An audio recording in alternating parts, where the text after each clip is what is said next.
Ассаламу алейкум баршаға. Бүгін мен сіздермен осындай жұмсақ пиццаның рецептімен бөлісетін боламын. Оңай дайындалады. Ендеше кірісейік. Бисмиллах. Ең алдымен ыдысымызға осылай жылы су құямыз. Одан кейін тұз саламыз.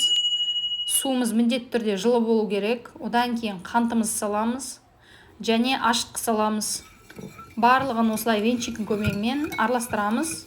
Содан кейін үстінен електен өткізілген ұнымызды саламыз. Қолымыздың көмегімен жұмсақ қамыр илейміз. Құрамына қажетті заттардың өлшемі осы видеоның төменгі жағында жазылған. Артығын қоспаймыз. Осы рецептте жазылған бойынша ұнды қолданамыз. Енді қамырымыздың үстінен зәйтүн майын құямыз. Немесе сұйық май құйсаңыз да болады. Жалпы майды ең басында жылы суға араластырып жіберсеңіздер де болады. Осылай барлығын біріктіріп, жұмсақ қамыр илейміз. Дайын болған қамырымыздың бетін жауып, жылы жерге 30-40 минутқа қоямыз. Енді пиццамызға жағатын соусты дайындауға кірісеміз. Осылай майонез бен кетчупты алып, екеуін араластырамыз. Пиццамыздың қамыры көтерілгенше ішіне салатын заттарын дайындаймыз. Енді шұжықты турап аламыз, жұқалап осылай. Шұжықтың орнына қалауыңыз бойынша тауық етін, саңырауқұлақтар қолдансаңыз болады. Шұжықтарды көбірек турап жатырмын, себебі осы рецепттен 2 үлкен пицца шығады. Енді қызанақтарымызды осылай дөңгелетіп тураймыз.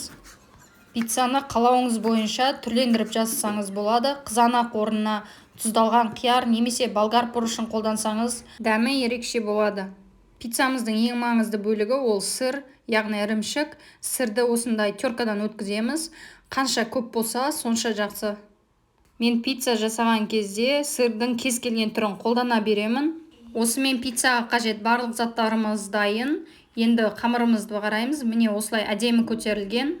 Осы қамырды екіге бөліп, мен осыдан 2 пицца жасаймын. Пергаментке алдымен манка жармасын сеуіп аламыз.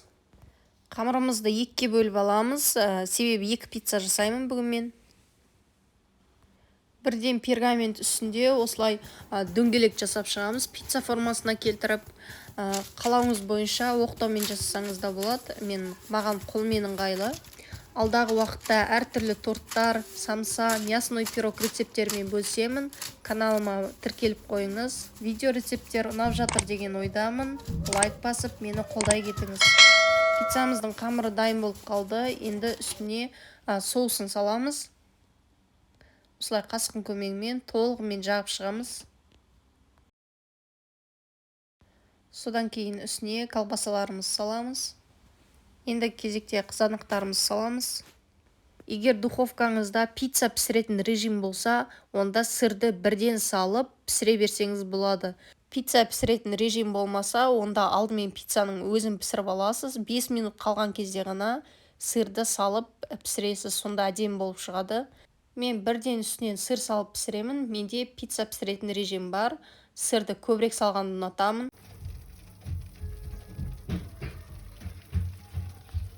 Пицца готова? Да.